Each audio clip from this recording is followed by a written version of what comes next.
Welcome everyone to this evening's event with Jewish Renaissance. This is the first online event in our series about Parisian mainly, but French overall Jewish arts and culture. We've called it From Dreyfus to Vichy. And we're really thinking about not just Jewish art, but the identity of Jewish artists during those turbulent times. We actually started off not on Zoom, but in person. I know that some of you were with us last week when we celebrated 150 years of Impressionism at the Stern Pizarro Gallery, thinking about the Jewish Impressionist Camille Pissarro. Well, today we're moving on a little bit. We're moving on to the beginnings of the 20th century. And I'm really delighted that we have speaking for us a long-time friend and contributor to Jewish Renaissance. I'm sure many of you online know Monica, Monica Bohm-Duchen. She writes our arts articles in the magazine. She teaches very frequently for us and often curates our series. She leads some of our events and tours, and in fact, we'll tell you a little bit more at the end of this evening about a lovely trip that she's organised for us in July. But as well as being a Jewish Renaissance macher, as I would call her, or friend and collaborator, she's an incredibly well-known and experienced lecturer, curator, and writer. She's worked for institutions including the Tate, the Royal Academy of Arts, Sotheby's, and the Courtauld Institute. And she's been researcher and co-curator for some incredibly pioneering exhibitions, including Rubies and Rebels, that Jewish women artists exhibition at the Barbican, and Art in Exile in Great Britain, 1933 to 1945, which showed in Berlin and London. She's had many publications. They include most notably After Auschwitz, Responses to the Holocaust in Contemporary Art, and that was published in 1995. And then in 2013, Art in the Second World War. And this is very much an expertise, I think, that led to the initiating and founding of Insiders Outsiders, the organisation of which she's creative director, founder, and started off as a nationwide arts festival, but she continues to run online and in-person events which celebrate the art produced by refugees from Nazi Europe, and not just art, their contribution to British culture. But today she's not talking about Nazi Europe, or not that period quite. She's going a little bit earlier. We'll get there a bit later on, and certainly later on in our series as we go on to James Macaulay and Charles Selheim, we'll get to that later period. But she's going to start off at the earlier 20th century and talk to us about L'École Juive, that amazing Jewish school of artists in Paris that included Chagall. So Monica, thank you so much for joining us, and over to you. Lovely. Thank you so much, Aviva. Enough already, as they say. Good. So without further ado, let me share my screen.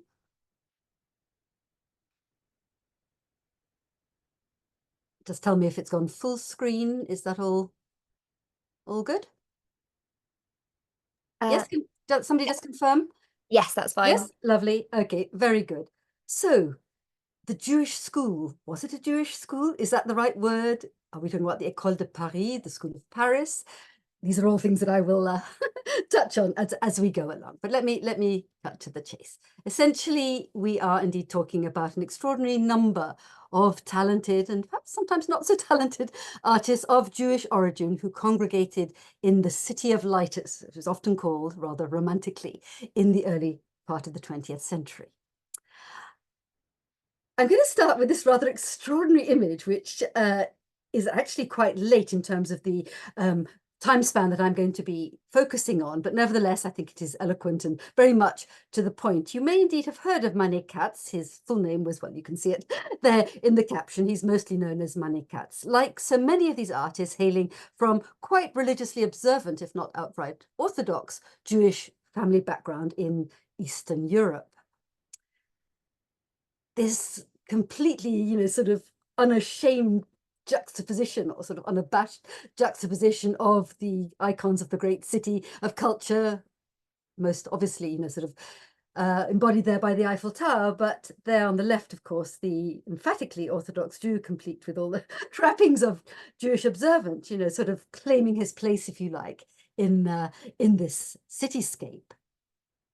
Now, the irony is, and I will come back to this more than once, that actually this is one of the very, very few images produced by these artists in the early part of the 20th century in Paris that is explicitly and unequivocally Jewish in its iconography. I'll come back to that. But quite clearly, on one level, let's take it at face value. Here is this absolute celebration of the kind of intimate links, if you like, between Paris, the great center of the art world, and an Orthodox Jew. Now, this is a map. I'm sorry it's not terribly good quality, but I think it's quite useful nevertheless. I actually found it in an online catalogue pertaining to a big exhibition about the Jewish School of Paris that took place at the Jewish Arts and History Museum in Paris, which many of you will know, in the lovely Marais area of Paris, just a few years ago. I think it was 2021, and you might like to check that out online for yourselves. I'm not going to go into detail here. It's pretty obvious why I've put it on, isn't it? I mean, not everybody came from Russia and Eastern Europe, but an awful lot of them did. There are some notable exceptions. Notice, particularly down in Italy, Livorno, which is Livorno, Leghorn. I will come back to that if you don't already know which artist that relates to. Vidin in Bulgaria. Some of you may know the artist connected with that part of the world. But overwhelmingly, as you can see, even from this sort of very schematic map, we're talking about the far reaches of Eastern Europe and indeed beyond into the Tsarist Empire. So this, another map, will, I don't even have to read. I mean, I'm sure you all, for this audience, you know, I don't need to sort of plug the point that in the Pale of Settlement in Western Russia, that only ceased to exist in 1917 with the Russian Revolution going right back to the early part of the 19th century, the existence of nearly all Jews was severely constrained, and indeed many of them suffered outright persecution and worse in many cases under the Tsarist regime. And well, I'll leave it at that, I think. I mean, I could go on, I must watch the time, but even if you just give a sort of very cursory look at the rather sort of grainy text accompanying the map, you know, you'll be reminded of the tragic circumstances, and certainly the very difficult circumstances under which many Jews in this part of the world were forced to live in this period.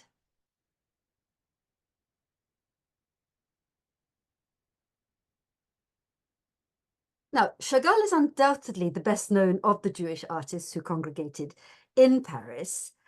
And like everything else with him in particular, nothing is simple, but I am choosing to start with a relatively straightforward image by him, done actually not when he was growing up in Vitebsk, his hometown, in the Pale of Settlement, as some of you will know, in present-day Belarus, but one that he did when he actually was caught by the First World War, and we'll come back to the implications of that later on as well.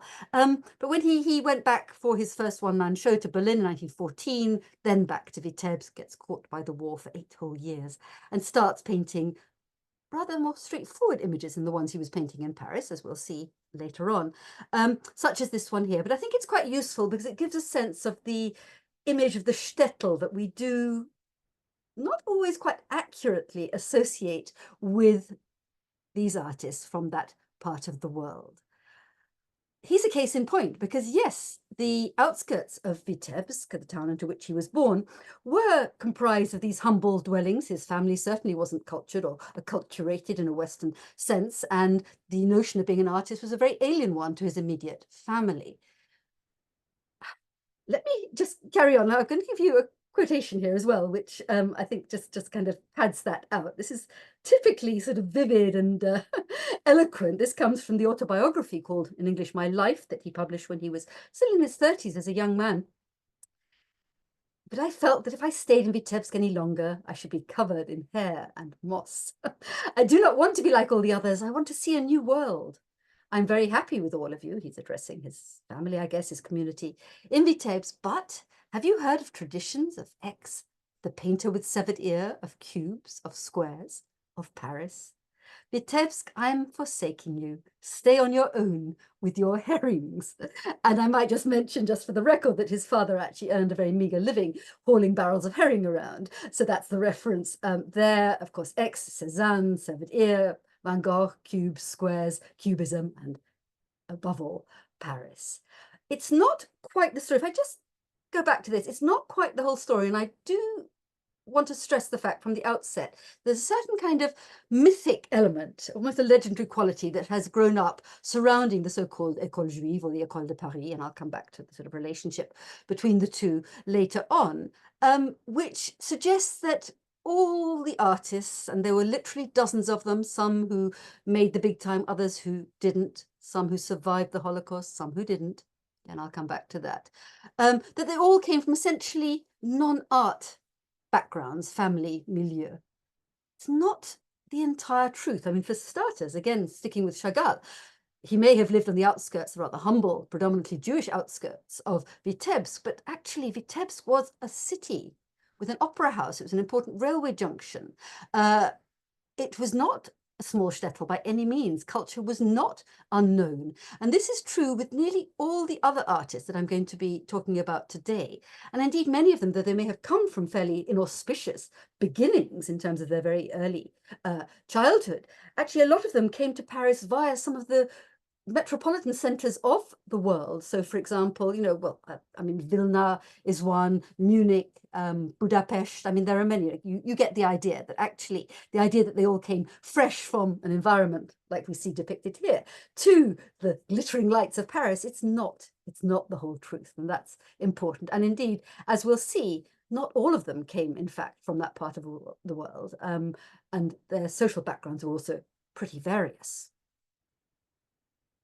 So, the City of Light. Here we are, two sort of late 19th century postcards just to kind of remind us of some of the landmarks of the beautiful city of Paris, which had been, of course, the centre of the art world for quite a long time, but particularly come the late 19th and into the early 20th century, it was really where you had to go if you were an aspiring artist, and particularly one of an avant-garde or bohemian persuasion. Chagall himself, and I'll mustn't let him dominate the conversation, but he is obviously a central figure here. Chagall described the light of Paris, or the atmosphere of Paris, as lumière liberté. And I think that's a lovely, vivid phrase to keep in mind, light, the light of liberty, if you like. And let's just think about this, that actually, unlike the non-Jewish artists, or perhaps I should qualify that slightly by saying Jewish artists who came from other parts of the world, for the Jewish artists of Eastern Europe and Russia, it was liberty in every sense. We were not just talking about an admiration for the avant-garde, a wish to be part of it, but liberty to be yourself, not to worry about anti-Semitism, well, at least not yet, not to worry about the constraints of being a Jew in the Pale of Settlement. Other kinds of freedom, sexual freedom, others besides. So freedom in every possible sense. You could simply be who you wanted to be, at least up to a point.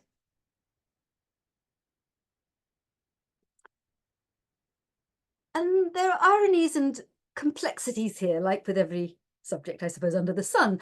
But it just actually struck me as I was preparing this lecture that there is a profound irony, because actually most of the artists, not absolutely everyone, but most of the artists I'm going to be talking about today actually ended up having studios in La Ruche, otherwise known as the Beehive, a studio complex on the far reaches of Montparnasse near the city slaughterhouses, so not a very glamorous part of town at all. And you can see Chagall famously his comment, where you died, where one died or came out famous. Again, a sort of rather exaggerated simplification, but you get the idea. But look at this and think back to those wooden houses in the outskirts of Vitebsk. It didn't start off that way. In fact, this was a sort of motley assortment of buildings, kind of salvaged from the 1900 Exposition Universelle of Paris, in Paris, and turned into this studio compound. And bits from everywhere. I won't go into details for for lack of time, but notice, you know, the kind of round beehive-like, sort of hive-like structure of the central building top left there. It has something in common, does it not? You know, think monumental Paris, a far cry from this. This has something more in common than I think, you know, perhaps they were conscious of at the time, or maybe some of them were, with those humble wooden shtetl-like dwellings that Chagall depicted in the painting I've just showed you. So perhaps ironically, a place where so many of them congregated had perhaps in physical terms, in kind of, yes, in terms of the immediate environment, reminded them perhaps of what they had left behind from their very early beginnings. Once more, one has to remember that it's not just the Jewish artists who congregated here. Trotsky, I think I'm right in saying, actually lived here for a while, and many other artists from all over the world, many of them, of course, or most of them, not Jewish.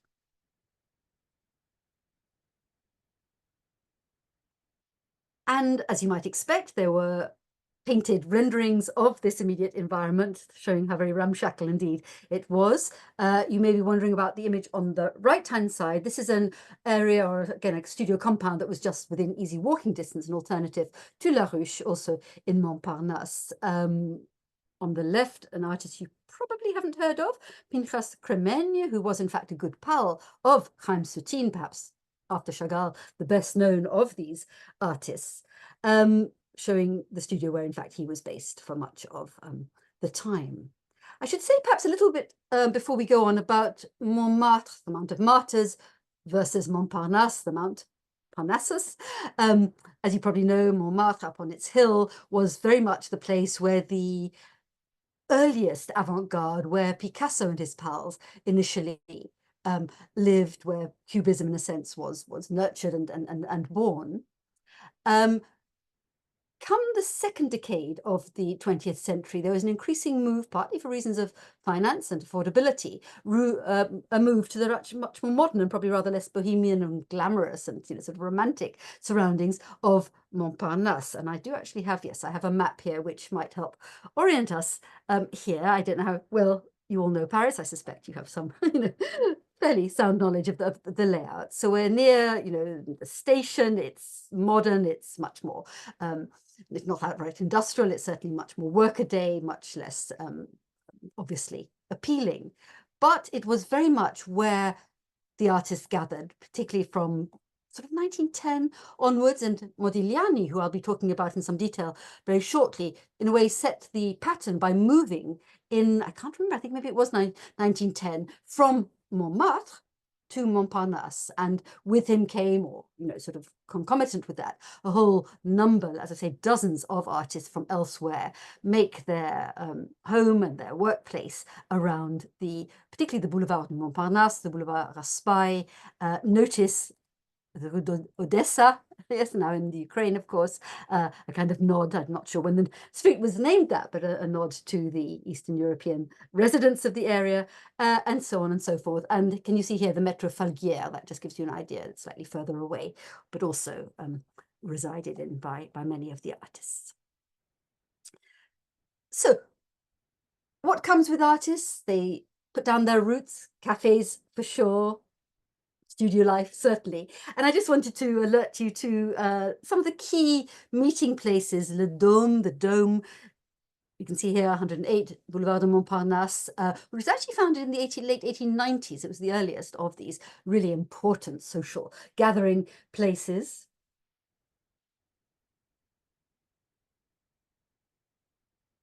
La Rotonde, just close by, literally a stone's throw, cheek by jowl almost, founded in the very, very early 20th century. As I recall, yes, just going back to the Dome, this was actually largely frequented by the German-speaking artists. And conversely, the Rotonde was frequented mostly by those who were speaking Russian, in fact, actually more commonly Yiddish, those from further east. And as you can see from the rather lurid colour photograph on the bottom right, it does exist to this very day. And this is, I think, a useful reminder of all those other artists who congregated to this great bohemian centre. But just sort of to stay with this, so you've got Moïse Kisling on the left. We'll be hearing more about him later. La Paquerette was a well-known actress of the day, and no less immortal than Pablo Picasso at the Rotonde. So Spaniards, Americans, we'll come back to that. And I will mention, not accidentally, that actually Jacob Epstein, who's going to be the subject of one of our visits in the Midlands, Jacob Epstein, I'll be giving a lecture, in fact, about his career as a whole later in the summer. He too came to England, yes, eventually, but via Paris. He left America in 1902 and actually had a few very formative years in Paris. So certainly not just those from Eastern Europe and the Pale of Settlement, many others besides, and you'll see more examples of that in a minute. Notice also Jean Cocteau, the rather controversial, certainly idiosyncratic and complex figure of Jean Cocteau, who turned rather pro-Nazi in later years, but that's jumping the gun, but it shows that he too is part of this extraordinarily talented and sort of febrile creative environment.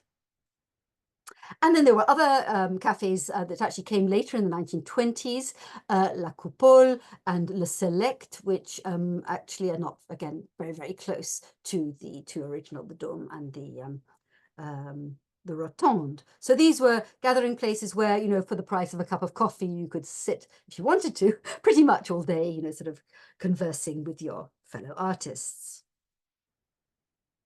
Now, this is I think it's slightly corny for painting, but it is actually quite useful. Marevna is actually quite an interesting character, herself of Russian, partly Jewish origin. She wrote a rather lively account of her time in Montparnasse called Life with the Painters of La Ruche, which is available in English if you'd like to pursue this further. And as you can see here, it's an extraordinary array of talent from all over the world. So on the left there, top left, Diego Rivera from Mexico. Again, just to kind of confirm the sheer number of countries. Ilya Ehrenberg, who's a Russian Jewish writer. Chaim Soutine, we'll hear more about. Amedeo Modigliani, very much almost a kind of Christ-like figure, isn't he? And remember, this is written, this is painted much, much later, 1962, looking back. Occupying center stage, the rather lovely girl immediately to his right is his girlfriend, Jeanne, who actually, I might as well say it right now while I think about it, she actually committed suicide 2 days after he himself died at far too early an age in 1920.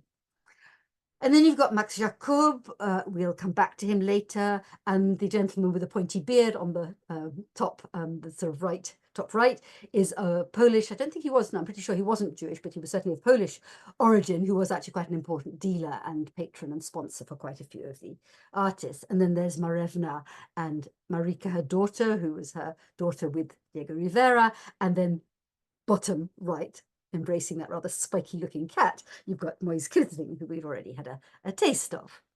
So here she is looking back with a certain amount of nostalgia, you know, at the kind of stellar array of talents who congregated in Montparnasse in the early part of the century. So let's start with Modigliani, because I think he probably, well, together with Chaim Soutine, and they were indeed very close friends, an unlikely friendship, but a real one, best represents a kind of image that I think has kind of captured the public imagination of the peintre maudit, or the cursed or doomed painter, somebody who has a difficult life, who dies young and or in tragic circumstances, colourful, larger than life, perhaps. So let's start with him. As we saw from here, he's very much in the forefront in her reminiscence.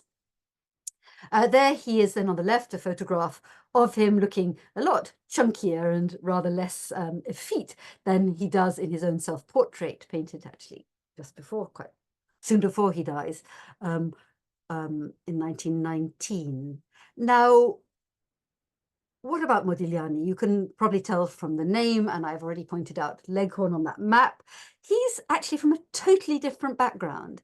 He comes from an affluent Sephardi family from the Italian town of Livorno, and he is, I think, much more probably than nearly all the other artists from more sort of Ashkenazi and indeed Orthodox backgrounds, he's actually not ashamed or not afraid to display or demonstrate his Jewishness in Paris. So, for example, we know that he got into a brawl with somebody because of some sort of anti-Semitic comment that that person made. And we even know that he produced some sketches, I'm afraid I don't have them to show you, with sort of Kabbalistic symbols on them. So he didn't come from an Orthodox family, and yet his kind of acknowledgement of his Jewishness, perhaps paradoxically, was greater than some of those who came from much more religiously observant and traditional Jewish families of Ashkenazi origin. I think it's true to say, apart from those drawings that I've just alluded to, he painted only this one painting, which is, at least according to the title and perhaps to the rather Semitic features of the sitter, explicitly of a Jewish, well, of a Jewish nature. We have no idea who she is. I'm hesitating because he did, as we'll see in a minute, he did produce portraits of some of the Jewish artists, but this is the only one where we are, confronted. This is the Jewess, an early work done soon after he comes to France, to Paris, but intriguing, and we know very little about who she was.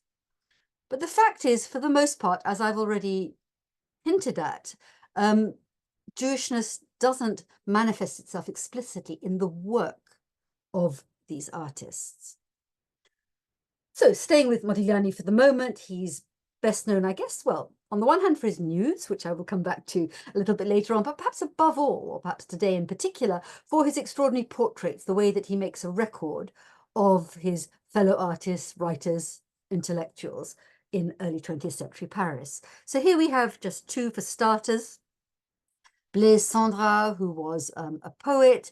He was actually a really close friend of Chagall. It was he who actually gave titles to many of Chagall's paintings and indeed wrote poems about Chagall's work. Perhaps even more interesting, we have Max Jacob. Some of you will know that he actually, well, he was a writer and an artist, an art critic as well, a friend of Picasso, among others. In 1915, I think it was, though, he converts to Catholicism. Picasso, I think, is there at the ceremony. Does it stop him from being persecuted when it comes to the crunch? No, it does not. And as some of you may be aware, he actually perishes in Drancy, that notorious transit camp in just outside Paris during the Second World War. But of course, here we are in the middle of the First World War when these things were not yet even dreamt of. A word about the First World War, perhaps here would be apposite. As you might imagine, come 1914, all the artists of German nationality had to leave rather speedily, including also some of the dealers, like Kahnweiler and Ude, who were really important avant-garde dealers of the day. Those who came from other parts of the world, for the most part, stayed in Paris. And actually, in a way, perhaps paradoxically, the wartime conditions in Paris, First World War conditions, enabled them to thrive and perhaps become more conspicuous than they might otherwise have been. Here's another Jewish sitter painted by Modigliani, Jacques Lipschitz, and his wife, who is called Berthe, not actually named, perhaps, predictably, in this rather lovely double portrait. Modigliani didn't produce many. It was actually done as a wedding portrait, apparently. Lipschitz, primarily a sculptor, as some of you will know, and I thought it would be the moment to just show you a little bit of his work. He was the artist that perhaps took most naturally and also earliest, it might be said, to cubism in 3 dimensions. There were other artists, I won't confuse you with too many names, also from elsewhere. Well, just mention one, perhaps Archipenko, who was actually Russian, non-Jewish, but Lipschitz certainly established his reputation quite early on, around 1915, as somebody who had a kind of knack, as it were, an aptitude for translating some of the spatial ambiguities and the faceted geometric abstracted forms of cubism, as pioneered by Braque and Picasso, of course, a little bit earlier, into 3 dimensions. So here's just a taste of his work. Another artist, again, perhaps the exception that proves the rule, who did espouse cubism quite wholeheartedly and quite, evidently in his work, is somebody who is known usually as Louis Marcoussis, but who would have thought, if you didn't know, that his real name was Louis Casimir Ladislas Marcus, again, of Polish Jewish origin. And here he is, obviously sort of hiding, changing his name as so many did, not all, but many did, and embracing the Cubist idiom wholeheartedly. Another sculptor, going back to sculpture, who does embrace Cubism, although comes to it, in fact, rather later than Lipschitz, is the Russian. I mean, of course, boundaries change. So when I say Russian, Pale of Settlement, sometimes it's Ukraine, sometimes Lithuania. I won't, go into too much detail there. But Osip Zadkin, also of Russian Jewish origin, you can incidentally visit his rather wonderful studio museum in Montparnasse to this day, and I would urge you to do so if you haven't yet done so. And here are two. There's obviously a photo of himself with two of his works to give you a sense of his work. I think less radical, perhaps less hard to read, you might say, than Lipschitz at his most purely Cubist. And then an artist who I suspect most of you haven't heard of. Is it accidental she's a woman? I suspect not. She's actually really, really interesting. And I'm only going to sort of be able to tantalize you by skimming over so many artists here, and would urge you to find out more about her. She was, as you can see from the image on the left, an absolutely professional, dedicated sculptor. And of course, sculpture is often deemed a very unfeminine, inverted commas, medium. It involves hard slog and manual labor, not deemed, proper to the female sex. She's certainly the exception that proves the rule here. Her work, I'm not claiming that she's perhaps the most original or radically avant-garde artist of the lot, but it's appealing. It's very accomplished and certainly professional, as you can see by the example on the right there. The other thing I want to mention here, and this is also important as a more general observation, is that she, as again some of you may know, actually ends up in Israel.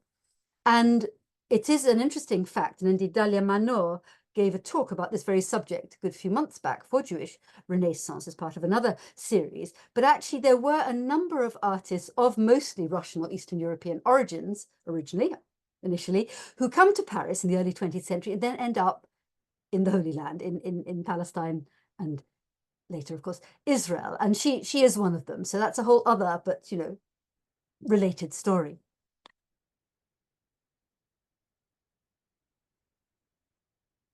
And then there's Chaim Soutine. Now, I've already said that Modigliani, this cultured, sophisticated, suave, handsome Italian Jew who was as proud, he was conscious of being Italian as much as he was of being Jewish, it should be said, quite improbably became a staunch supporter and friend of the rather uncouth, not very gorgeous, physically speaking, artist of, actually, I suppose, Ukrainian, now we call it Ukrainian origin, Chaim Soutine.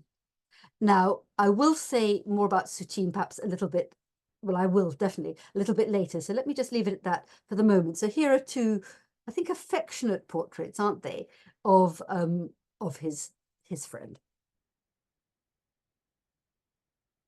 And I just want to give you, before we move to Soutine, shortly, a sense of the extraordinary difference in style and handling and sort of psychological effect of the two artists. Modigliani, here depicting on the left a sculptor, another sculptor, less well known, of Russian Jewish origin.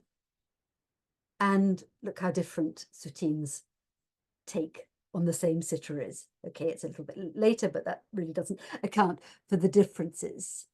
In fact, I chose not to put it in, but the Soutine image on the right is actually inspired by a mid-15th century French painting of one of the French kings. Somebody, Jean Fouquet, was the artist. And if you put the two together, you can see he may have borrowed the pose, but has radically, sort of altered the figure and the kind of psychological impact of the figure. So I think I almost don't have to say very much, just kind of absorb the differences here.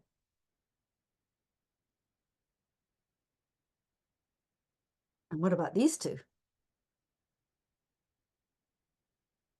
Now, some of you may know that Modigliani was a very, what shall I say, frank depictor of the female nude. This is actually a rather mild and slightly coy example. I didn't want to offend or cause any trouble in this lecture. But let me just sort of add en passant that in 1917, when he actually had his first one-man exhibition at Bert Weil's gallery, another brings up the fact that there were many Jewish dealers at the time, which will be talked about later in our Zoom series.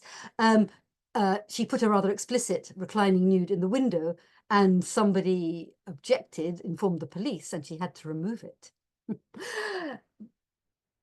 I don't think there would have been the same problem with Soutine's one and only. I think this was possibly one of a few, but it's actually the only nude that I've ever come across. And it's interesting that it's, yeah, I mean, the title is interesting. He wasn't at ease with the female nude. I think it's fairly apparent here. There's nothing of the kind of, you know, sort of confident sensuality, shall we say, borrowed, of course, very much from the Renaissance tradition that Modigliani's work on the left represents. It's a very, very different take, is it not, on the female form. Back to Moise Kisling, here's Modigliani's portrait of him. And I just thought I'd put in, sort of fling into the mix, as it were, somebody who's really hardly known at all, just as a reminder that we are talking quite literally of dozens of artists of Jewish origin. Many of them are not remembered today. And this is indeed one of them. Kisling was rather successful commercially, and I think looking at his work, you can actually see why. And I'm willing to bet that although she's not named on the left there, that this rather kind of, again, coy, but also sensual female nude is, in fact, of Kiki de Montparnasse, whose real name was Alice Prin, who was actually a French woman, but became very much the kind of queen. She was often called the Queen of Montparnasse, not only as a favorite model, but also as a kind of somebody who mediated between the different artists and the different groups. And that brings me to somebody who brings in the issue of America. I've already mentioned Epstein, who of course grew up also on the Lower East Side. But what about Man Ray? Born Emanuel Rudnitsky? Significant change of name. He's absolutely a linchpin figure. He's consorting certainly in Montmartre initially with the likes of Picasso and Max Jacob. And I just thought I'd put these two in just to give you a sense of his very sort of elegant, witty work. Linking in, there's the beautiful Kiki once again on the left, and a kind of a witty image on the right, which, as you can see, creates of the female back a musical instrument, and Le Violon d'Ingres is a reference to the fact that Ingres was actually a very talented amateur violinist, and so it goes. So it's sort of, it's a complex, you know, slightly tongue-in-cheek and elusive sort of images, as well as being visually striking. So Man Ray is obviously a force to be reckoned with across, you know, across the board, Jewish or not Jewish, but he was indeed of Jewish American-born background. Now, another artist who is not today as well known as the likes of Soutine and Modigliani, but certainly at the time was seen to be charismatic, and I think you get a sense of that from these two images of him, a charismatic attraction, if you like, a sort of linchpin figure who drew a lot of people to him, almost like sort of, you know, moths to a light, it seems. Jules Pascin. So here's a very striking photograph by Man Ray, who we've just seen in the previous images, and a self-portrait, rather more caricatural and less glamorous looking, by Pascin himself on the right. Look at his name again, change of name. Jules Pascin, born Julius Mordechai Pinchas, from Vidin in Bulgaria. So different, also I think of Sephardi, I think I've got that right, of Sephardi origin, also affluent, like Modigliani, unlike most of those who came from Russia, although there were exceptions. I think part of the reason is that his style, and indeed his subject matter, these rather kind of suggestive, risque images, he was rather fond of painting, you know, semi-clad women in brothels, has rather fallen from favor, but certainly at the time he was a major figure in the art world. And then what about Soutine? I mean, in my book, I have to say Soutine stands out, you know, as certainly one of the major talents. We've had a taste of his work, haven't we, in contrast to the very different work of his close buddy, Modigliani. He came from a very, very inauspicious background. It seems that, for example, when he first put pen to paper, or he tried to make an image, a portrait in his native Ukraine, he was actually beaten for doing so because, as you, I'm sure, are aware, in an Orthodox Jewish context, that is indeed a sin. On a more prosaic, non-artistic level, apparently he came to Paris not really being sure how to use a knife and fork, and it was the much more urbane Modigliani who apparently taught him to wield cutlery like a civilized human being. His story is a rather extraordinary one. He does actually meet success. I mean, he is actually a commercial success within his lifetime, but he never abandons his rather uncouth habits and social sort of mores that he'd kind of brought with him from Russia. But he's taken up by a number of dealers, among them Zborowski, who I showed you in that portraits before, Paul Guillaume, another important dealer of the day. And in a way, it's interesting, isn't it? Because it's not easy work. It's quite in your face. I mean, I'm choosing two very intensely colored, deliberately highly colored red images. And I just want to introduce a kind of, if you like, a reception history of all this work, because that's something I'm going to come to towards the end of my talk, and I must keep an eye on the time. So this is a well-known critic of the day saying of Soutine, an expression of a kind of Jewish mysticism through appallingly violent detonations of color. Well, yes, appallingly violent detonations of color, you can't really deny that, but where's the Jewish mysticism? Not a single work by Soutine betrays his Jewishness in an explicit or obvious way. So we'll come back to that. Here's a work that now belongs to the Ben Uri Gallery, the serving maid.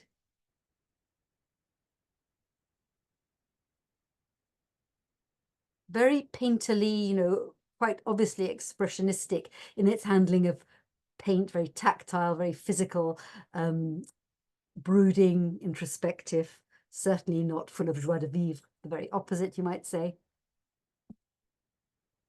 And look at this extraordinary work. Even in reproduction, you can almost feel, can't you, the paint that looks uncomfortably like blood. And I just wanted to sidestep just very, very briefly here and remind you that there is, of course, not of course, but there is a very famous precedent which Soutine would undoubtedly have known, i.e. this extraordinary work from the 1650s by the great Rembrandt. And incidentally, it's worth mentioning that many, many artists, in fact, I think it was Moshe Kastel, who was in Paris and then actually becomes a leading artist in Israel in due course, actually talked about how many Jewish artists felt that Rembrandt, although of course he wasn't Jewish himself, but as you know, he painted the Jewish Quarter in Amsterdam, they saw him as a kind of kindred spirit, and actually much of their work does, express their sympathy and admiration for the great Dutchman. And then also just leaping forward in time, Francis Bacon, his extraordinary image from the 1950s, which would, I think, undoubtedly be looking both at Rembrandt, but also, I think, paying lip service to Soutine's work from the 1920s.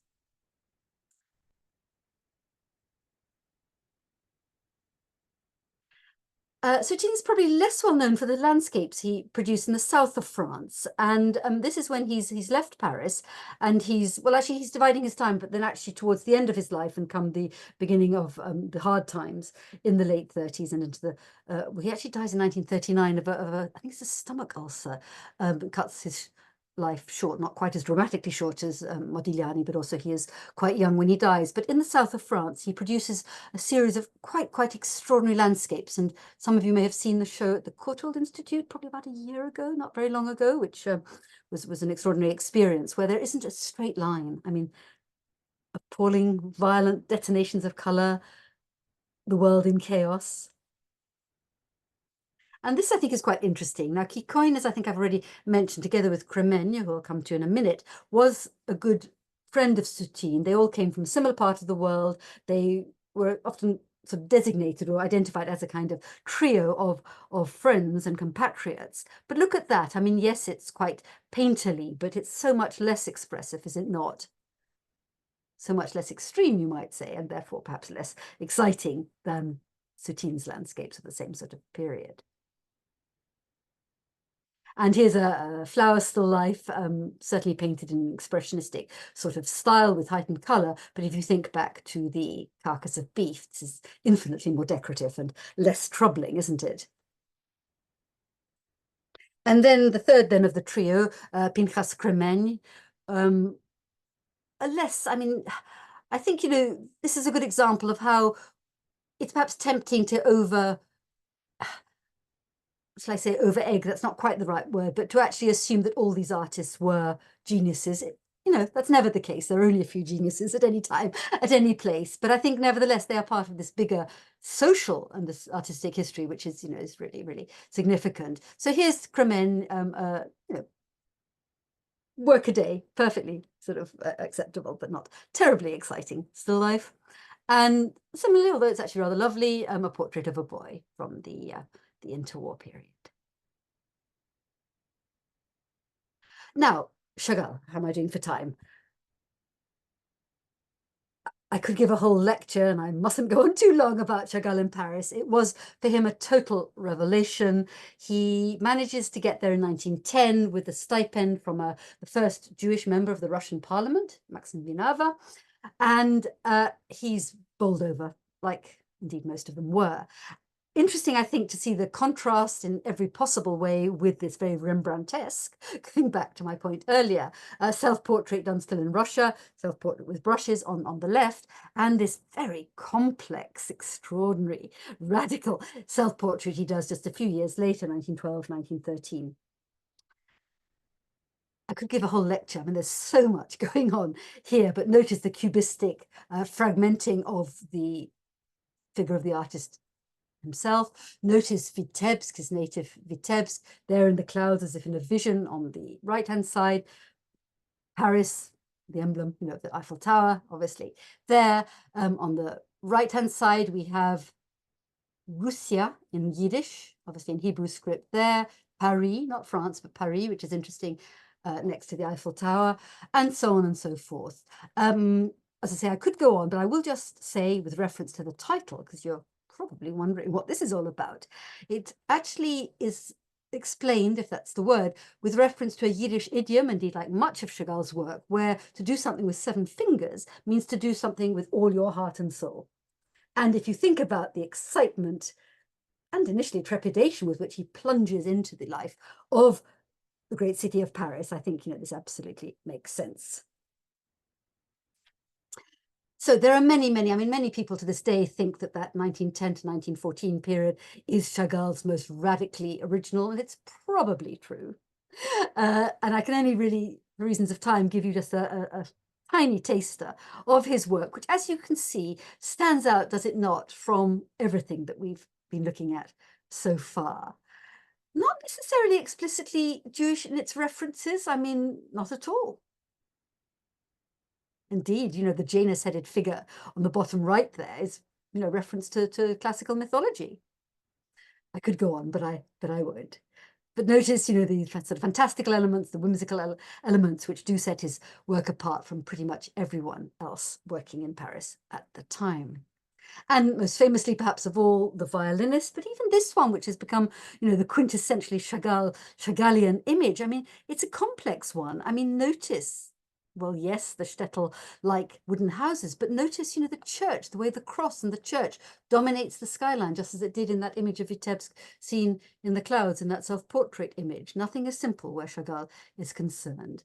And ironically, although La Ruche did contain a number of artists, not particularly well-known ones, who were fiercely debating what a Jewish art might comprise, but not producing very much of it, he held himself resolutely apart. He actually says in my life, ma vie, he says, I didn't want any of it. I just wanted to get on and paint. And he did. He painted late into the night, often naked, apparently.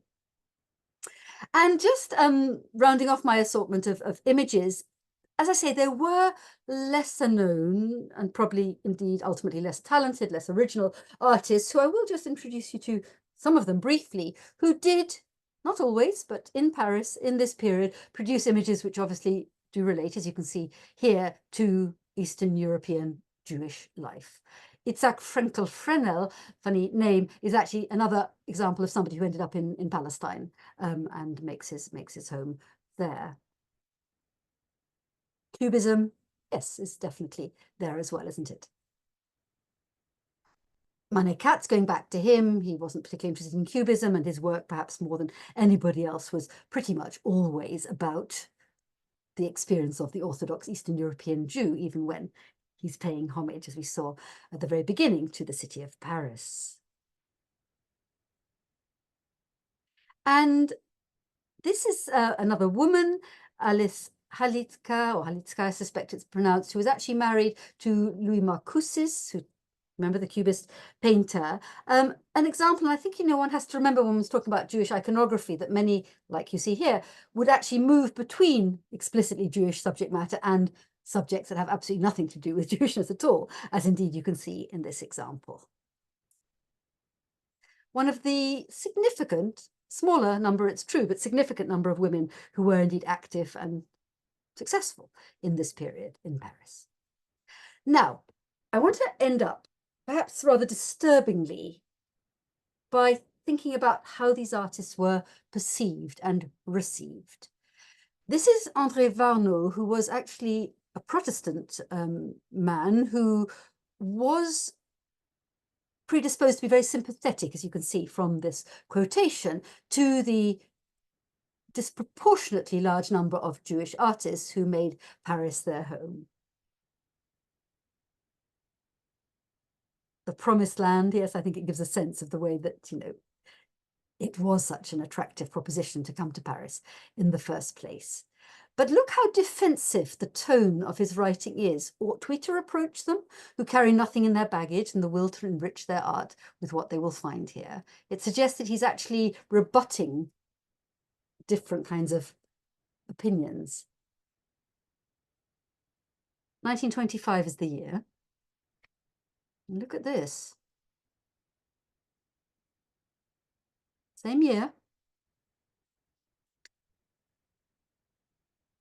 I suppose we have to remember that the First World War is not that far behind us, so anything that was in any sense Germanic or foreign was going to be suspect in certain quarters. But look at, yes, these are people from somewhere else who ignore and in the bottom of their heart look down on what Renoir is called the gentleness of the French school. That is, the virtue of tact, the nuanced quality of our race. And then look at who's writing it. Louis Vaucel was an important critic of the day. Indeed, it was he who coined both the term Fauvism and Cubism, by the way. But look at his birth name. He was Jewish, but he was a French-born Jew. And this I find very perturbing indeed, that somebody who is Jewish but French, through and through as they saw it,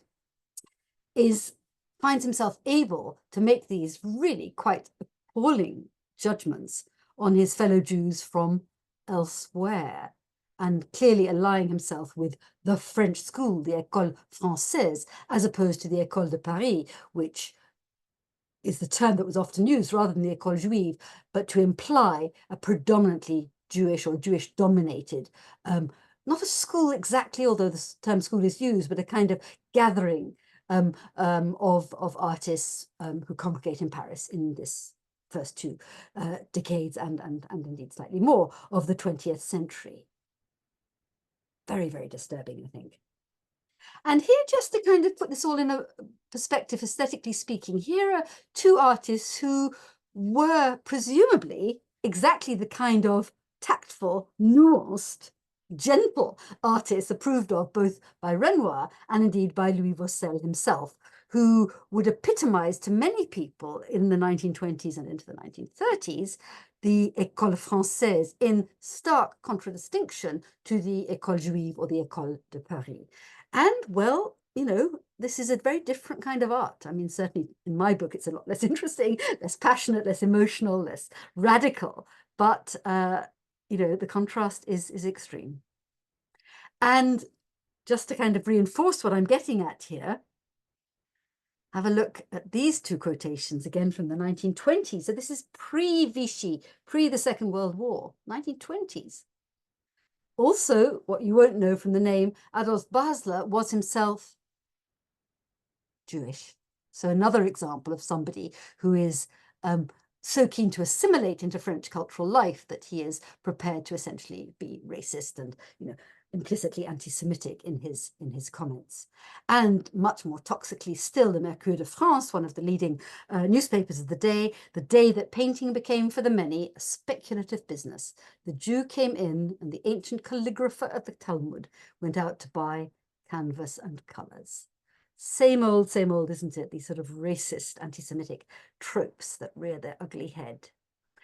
And moving, I'm afraid, now into the 1930s, but also paving the way, in a sense, for what both James Macaulay and Charles Delheim will be, at least in part, talking about when they come to the collectors and the dealers who are Jewish in this period. Jacques Lipchitz, we've seen his Cubist work from the First World War period. We've leapt forward here to 1937, but I wanted to put this in because this was actually commissioned for the international exhibition held in Paris in that year, 1937. A mythic subject, as you can see. It was decried as being, again, foreign, not French, unacceptable, outrageous, in deeply racist terms. Again, 1937, the Germans haven't marched in yet.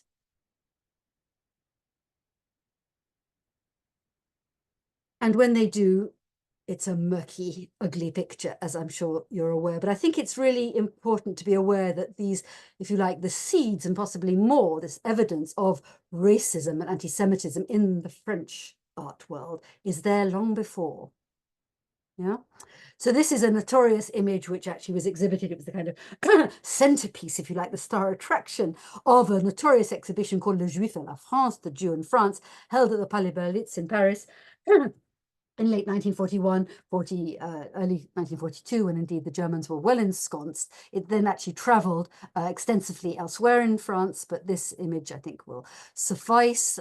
Look at that sort of idealized image of La France, the fertile, buxom, or the sort of muscular, upright female form holding the child aloft, and the way she is, in a sense, crushing at her feet the toxically stereotypical image of the Orthodox Jew clutching implicitly the globe of the world.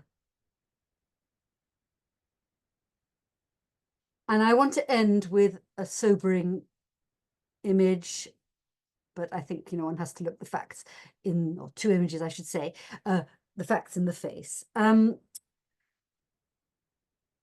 Many of the artists perished in the Holocaust, and this is one example. Adolphe, the Frenchifying of Isaac Feda, French landscape, obviously pre-war, partaking of quite a few of those sort of painterly characteristics of artists like Soutine, but perhaps more like Krémègne or Krémègne. And then look what happens to him.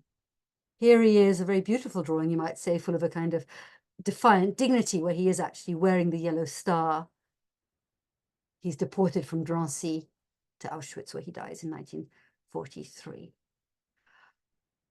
And I want to end, this will be my last two images, but I'd like to end with a poem, or part of a poem, by Marc Chagall. Many of you may not be aware that Chagall was indeed a keen poet throughout his life, and this bears that out. In 1951, a book was actually published with a Yiddish title, but in English it would read Our Martyred Artists, published in Paris. And it's a memorial book for some 84 Jewish artists who lived in France and were killed by the Nazis. There's a short biography of each artist and sample reproductions of their work. And then on top of that, an additional, wait for it, 138 artists from Poland, Hungary, and Czechoslovakia who lived in Paris and perished is appended to this volume. So we're talking about large numbers. And this is Chagall's poem, which he wrote in 1950 for this publication, called For the Slaughtered Artists. And it's a long poem, and I will just read the first verse. Did I know them all? Did I visit their ateliers, studios? Did I see their art close up or from afar? Now I walk out of myself, out of my years. I go to their unknown grave. They call me. They pull me into their grave. me, the innocent, the guilty. They ask me, where were you? I fled. And that is indeed a rather somber note on which to end, but perhaps on a more upbeat note. Of course, quite a few of them did flee. They might have felt guilty, but they survived to tell the tale. Chagall is one example, Lipschitz, and indeed many, many others besides. And I think, it's easy to look back at this extraordinarily richly creative period of the first 2 decades or so of the 20th century with the terrible knowledge that we have, of course, in hindsight of what was to come, namely the Holocaust. But I think, we should perhaps strive, at least as far as it's possible to do so, not to do that, but to actually to sort of think more positively about what an extraordinary period of real creativity it was. Thank you very much.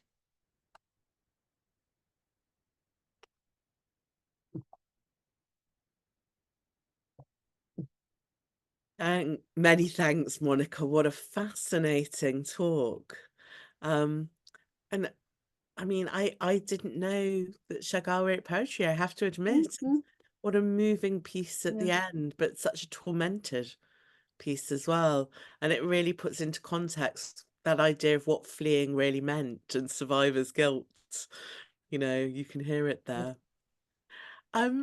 So we've only so far had one question in the chat. So let me first of all say to everyone else, if you do have questions for Monica, please put them in. And it's one you've kind of answered. And Gita herself, who asked the question, said you've kind of answered it. She'd asked how prevalent was anti-Semitism towards the Jewish artists.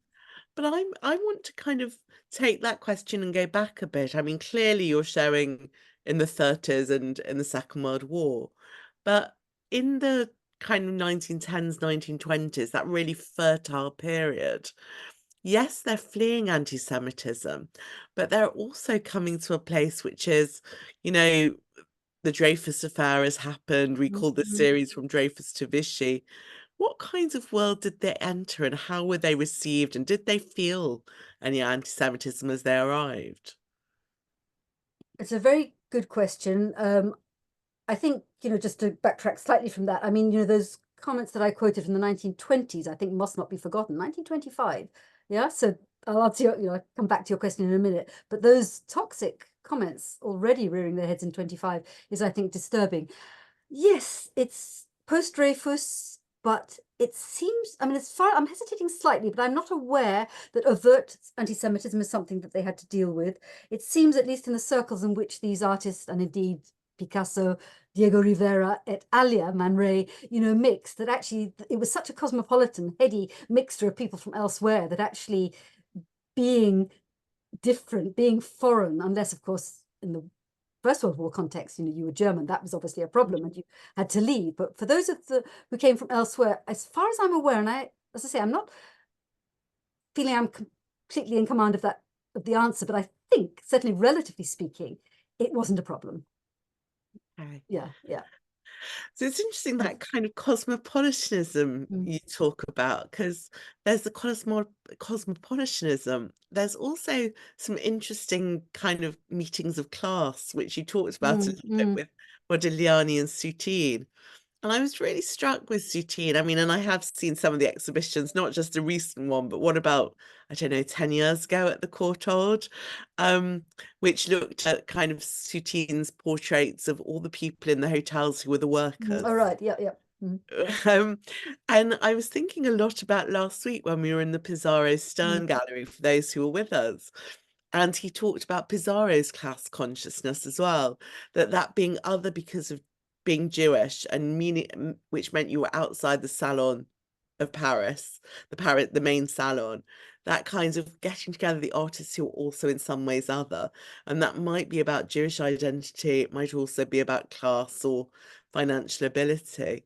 I mean, do you think that there is a kind of line through from Pissarro to Soutine in those kind of pictures of workers and servants and the other? That's a really interesting one. I hadn't thought of it because, Pissarro, as those of you who were there last week at the Stern Gallery will have heard, he was an anarchist in his political views. He was very much, I mean, although he did paint images of the city, it was peasants that were his real subject, the ones, the people he identified with most. But maybe you're right. I mean, that's a really interesting thought, that actually Soutine's evident sympathy for a kind of urban underclass, if you like, has something in common. Yes. Yeah. Yeah. Yeah. Thinking about, again, insider outsiderness and otherness. I mean, Max Jacob, I didn't see fit, in the context to mention it, but as some of you may know, he was also homosexual, and I think that sort of compounded the sort of guilt of that and his conversion to Catholicism, and it's sort of all, each identity is actually quite distinct and infinitely complicated. Absolutely. Yeah. So Emma, who is our producer, you might see her on screen later on, she actually put a question in the chat, because she was interested in kind of what you were saying about the responses. You produce some of the critics and Mm. politicians' responses, their animosity towards the Jewish school. How did the other French artists of the time treat them? Um, and was there animosity there? Did people follow them and get sucked in? What happened? I think there was a strong sense. I mean, those two rather kind of conservative images that I showed you towards the end by artists we've never heard of. There are an awful lot of artists like that. The kind of mediocre, middle of the road, pleasant but not particularly exciting artists who, were seen to represent the École Française. And I think they, again, I'm hesitating slightly, but as far as I'm aware, they were themselves conscious of belonging to this kind of French tradition as opposed to, sort of foreign Paris tradition. So again, city versus nation, city versus country. It's kind of interesting to explore that further. Yeah, Mm. I find the fact that you have at least two critics who were of Jewish, albeit French origin themselves, spouting that sorts of toxic stuff is really disturbing. And I'm Yeah, sure the rest of you would agree. absolutely. Yeah. Well, I mean, next week I'm going to talk a bit about Sarah Bernhardt, but actually her son was a Dreyfusard and in the 20s was spouting exactly that same kind of Mm, stuff. mm, There was a kind of I am the assimilated Jew, mm, and mm. I'm like the West End versus East End Jew Yeah. in England. The West End Jews, the Sephardi wealthy Jews were really upset by the East End Mm, immigrants coming in. mm. So Although yeah, in fairness, just thinking about England, you don't get that same sort of critique by the assimilated Jews of the West End. On the contrary, in fact, people like William Rothenstein actually actively helped the East End Jews. So maybe it's a slightly more benign picture in this country. But yeah, interesting. Yeah. okay, so I'm going to finish off with one last question, and it's a question that's well, it's a question from John Hillary that's kind of slightly preempting later in the series. Mhm. But just before I get to him, Emma's put a response in art saying, I wonder if it's also because France demanded and still demands loyalty to country above all else. Religion is secondary and it No, I has think that's a good now point. it's more secular spaces. Absolutely. I think that's part of what's going on. There's never a simple explanation to anything. But yes, absolutely. Yeah. Brilliant. Okay, so to finish with John Hillary's question, and you might want to answer it, and you might also want to use it to tell us a little Sure, bit about what's coming. sure. But John's asked, were many of the collectors who bought the work of the Jewish artists themselves Jewish, and were they consciously supporting them?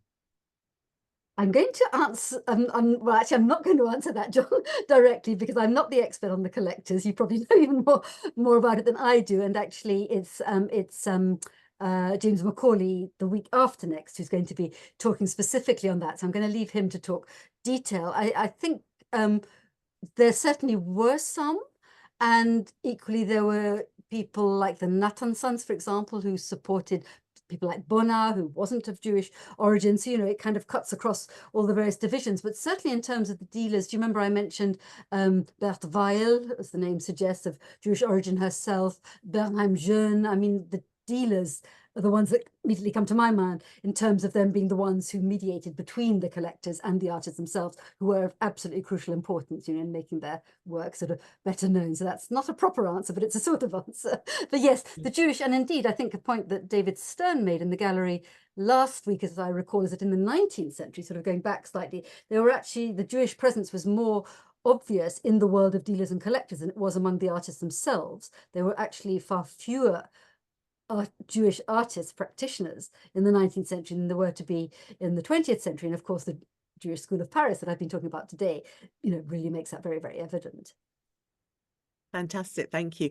And just to flag up, James Macaulay in 2 weeks' time, The House of Fragile Things, he's also being followed by Charles Dalheim in 3 weeks' time. So James Macaulay is going to look particularly, I think, at the Jewish collectors, and Dalheim, who'll take it on, is going to kind of take that into the post-war period and look what happened under the Nazis and where they went, particularly where they went to America. So we're going to do 2 weeks, I promise, looking at that material. No, it'll all interconnect. It should be fascinating. Absolutely. So in a minute, I'm going to bring Emma on to say a proper thank you to Monica. But I will just flag up what we're doing next week, because there are many connections. I was listening in fascination to what you're saying, because next week I'm going to talk about Sarah Bernhardt, who we all know as an actress. But actually, what you may not know as well is she was very, very involved in the art scene in Paris.